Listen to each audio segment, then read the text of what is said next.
Child of God, don't jump past God. Don't run past Him. What has your name on it will not go to someone else.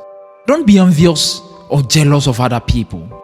Waiting for one can be difficult. You look around you and everywhere, someone or the other seems to be getting married. It seems like everywhere you look, someone is getting married. What do? How do you deal with it? You try to be happy for your friends, but you are just wondering, God, am I really going to die alone? Will it ever happen? When will that person come? Today, I want to remind you that what has your name on it will never go to someone else. Child of God, and that God is faithful who has promised your spouse to you. If you have a desire to be married, it's because He is the one who put that desire on the inside of you. You didn't just come up with the concept. Believe me, no matter how much you desire to be married and to meet the one, no matter what dreams and visions you have of marriage, God has greater plans and desires for you than you even have for yourself. That's hard to imagine, right?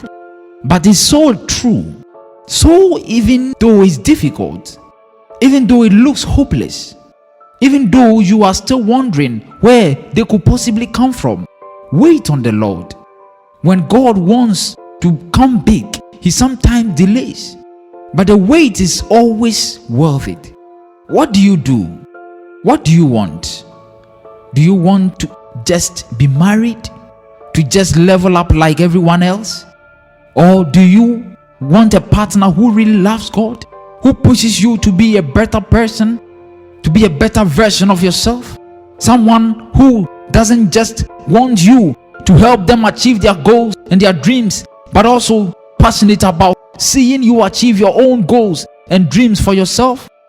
You see, God is preparing the best for you. Not only is He preparing the best for you, He's preparing you for the best.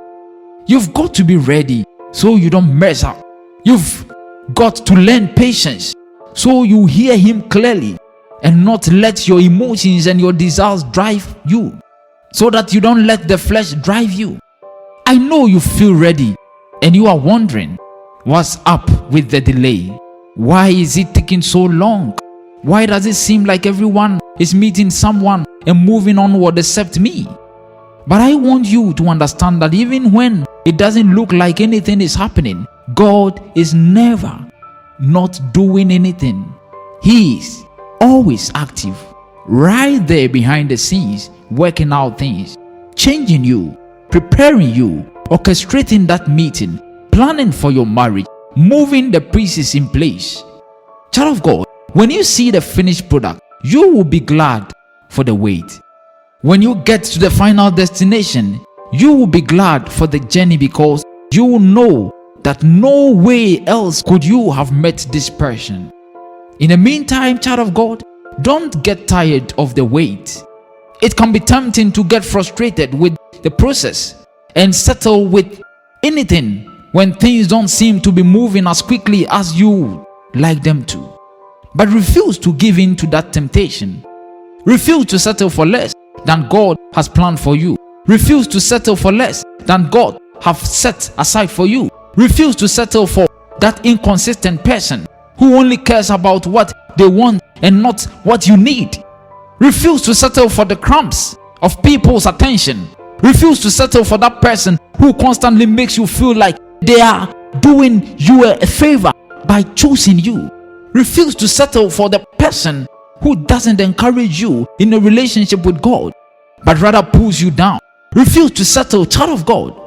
Refuse to settle for the one who mocks you and your values and constantly undermines them, who is constantly trying to push you past your boundaries even when you've made them clear.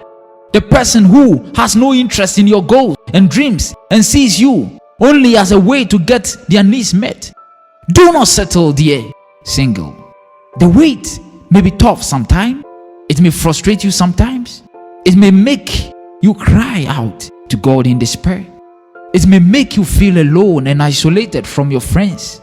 It may make you feel odd. It may make you feel like time is passing by, whenever you feel like this, know that your faith is being tested, child of God. Your patience is being tested. It's part of the process. You are not alone in feeling this way, and it's definitely not true that God has left you in the process. It is definitely not true that your time is passing you by. What is yours, child of God. What God has put your name on cannot go to anyone else. The testing of your faith produces patience, but let patience have its perfect work, that you may be perfect and complete, lacking nothing, according to James chapter 1 verse 3 to 4. God has already come down to warn you and let you know that there will surely be times when your faith will be tested. In waiting for the one is a place where you may have to learn patience. Therefore, don't compare yourself to anyone else, for we are all different. We are all different on a different journey, and we are all going to different places. Someone else may have to learn patience when it comes to their relationship with their child. Another person may have to learn patience when it comes to their job and finances. But our faith will be tested in different ways. Jacob had to work 14 years to be with the love of his life. The Bible doesn't tell us how long he had to wait before then. The wait is always worth it. Therefore, stop looking at it as a delay and instead see it as a season before the breakthrough. This is the exciting time before the big reveal. Take advantage of it. Ask the Lord to constantly show you ways you can be preparing, goals you need to be achieving, to teach you how to receive His love more and learn to love yourself better, because you set the standard for the one God is bringing to know how to love you. Ask the Lord to show you things you need to work on or character traits you need to be working and developing. The goal is not perfection but growth. Beloved, most importantly, rest in the fact that no matter how long it takes, it's never long for God. He never delays. He comes exactly when He's supposed to. He's never late, but He's always just in time. It may not look like it, but you are right on track. When you are frustrated, vent if you need to. Yet let Him know how you feel. Vent to your godly friends. And then when you are done venting, pick yourself up and encourage yourself in the Lord. You are not on the disadvantaged side. You are not at a disadvantage. You are not being delayed. Instead, God is preparing to come big, and big preparations require extra time. Your spouse is on the way, child of God. You will have a beautiful marriage. God is preparing the one who deserves you and who will treat you right, who will show you what happens when you let God choose your spouse. Wait for it, for the vision is yet for the appointed future. It hurries towards the goal. It will not fail. Even though it delays, wait patiently for it, because it will certainly come. It will not delay. God bless you.